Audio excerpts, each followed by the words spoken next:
Hello प्यारे बच्चों, कैसे हैं आप सभी? और आशा करते हैं कि आप लोग अच्छे होंगे।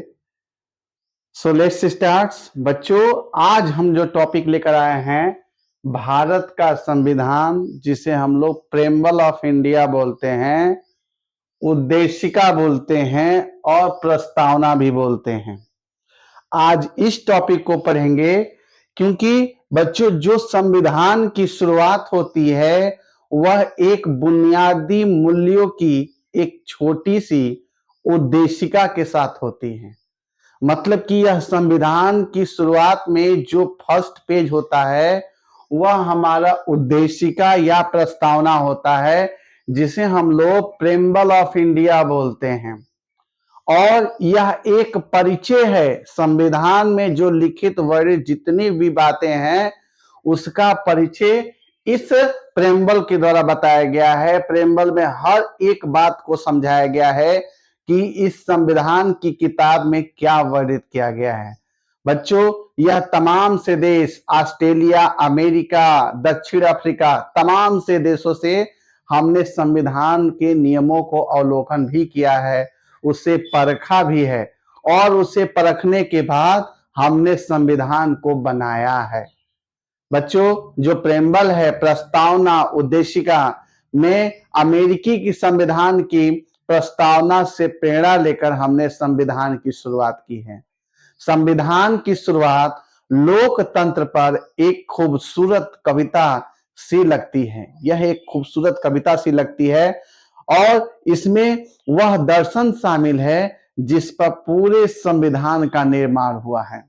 संविधान के उद्देश्यों को प्रकट करने हेतु उनसे पहले उद्देशिका प्रस्तुत की जाती है और यह एक तमाम सी चीजों को इसमें वर्णित किया गया है। So let's start. अब हम एक एक पॉइंट को पढ़ेंगे और आपको बताएंगे भी, जिसे आप लोग जीवन भर उसको याद रख सकते हैं।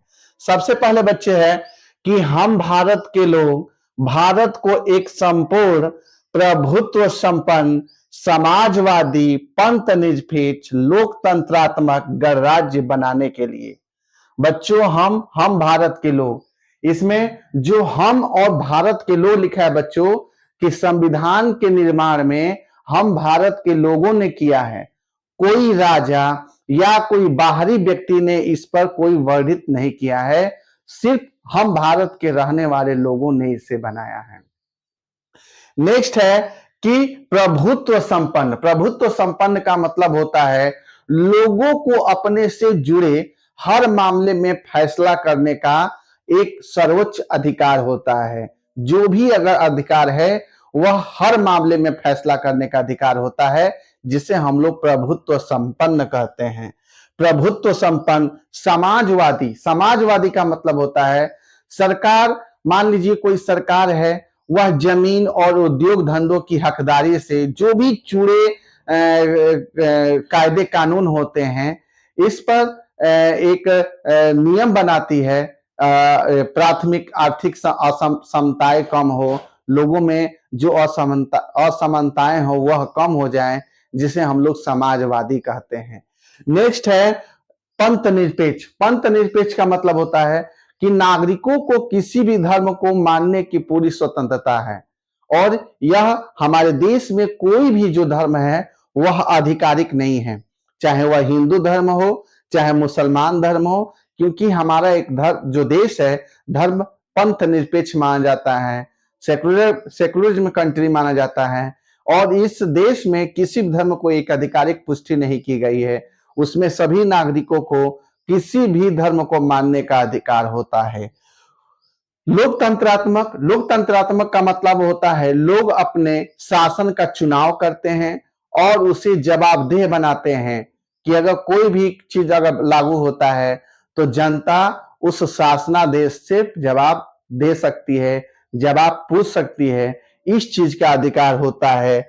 लोकतंत्रात्मक। गणराज्य। गणराज्य का मतलब होता है कि शासन का जो प्रमुख होता है वह लोगों के द्वारा चुना हुआ व्यक्ति होगा, ना कि कोई वंश होगा या ना कोई बाहरी होगा या ना कोई राजा होगा। ये जो भी होगा वह हमारे देश का होगा, जो कि चुना हुआ व्यक्ति होगा।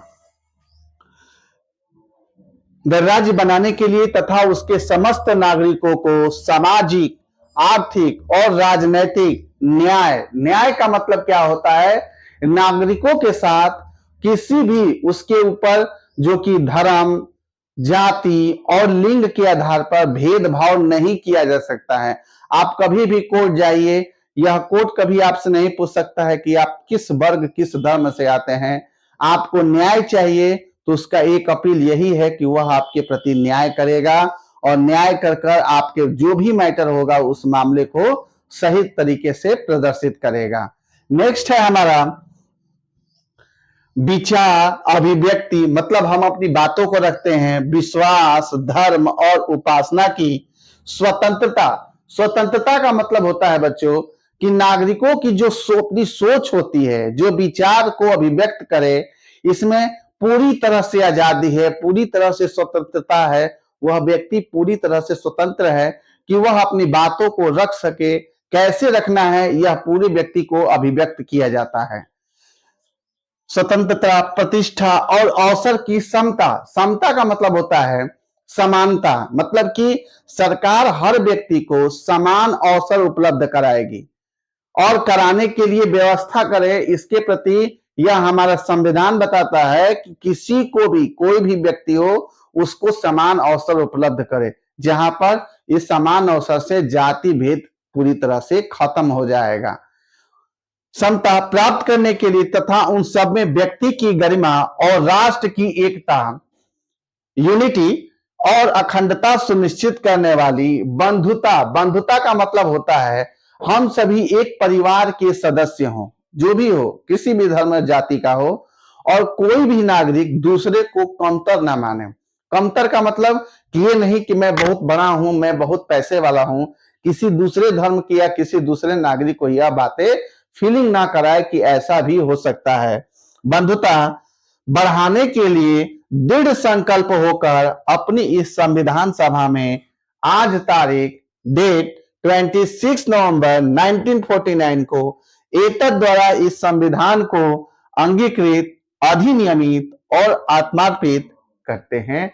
बच्चों, यह हमारा एक कविता की तरह है, आप इसको 1, 2, 3 बार पढ़िए, आपको बहुत ही अच्छा लगेगा। यह संविधान जो कि हमारे देश के जो बहुत ही प्रसिद्ध व्यक्तियों ने बनाया है, वास्तव में इसकी गहराई पर जाने पर हमें एहसास होगा कि उन्होंने किस परिस्थिति में खड़े होकर इस संविधान का निर्माण किया।